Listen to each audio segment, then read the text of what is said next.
नमस्कार मित्रांनो, बातचीत होणं गरजेचं आहे. नातं जर ठेवायचं असेल तर. नाही तर झाड लावून जर आपण विसरलो तर ते झाड पण सुकून जातं.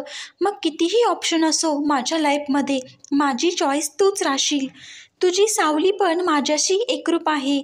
मी एकटी कुठं आहे, प्रत्येक वेळी तू माझ्यासोबत आहेस. कोणी नाही जी तुझी कमतरता पूर्ण करेल, आणि असं कोणी नाही ज्याच्यावर मी तुझ्यासारखं प्रेम करेल. बदलणार नाही तुझी धोरणं माझ्या पद्धतीप्रमाणे.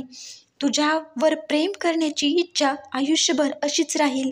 एका स्त्रीला त्या पुरुषाची आठवण सगळ्यात जास्त तेव्हा सतावते जेव्हा तो व्यक्ती सगळ्यात जास्त तिच्या मनाच्या जवळ असतो, तिच्यावर वेड्यासारखं जीवापाड प्रेम करत असतो, आणि तो तिची इज्जत आणि तिला मान सन्मान देत असतो. मित्रांनो, हा व्हिडिओ आवडला असेल तर नक्कीच लाईक करा, शेअर करा, आणि हो, चॅनलला सबस्क्राईब करायला विसरू नका. व्हिडिओ पूर्ण पाहिल्याबद्दल तुम्हा सर्वांचे मनापासून धन्यवाद, आणि असंच आपल्या चॅनलला सपोर्ट करत राहा ही तुम्हा सर्वांना विनंती करते.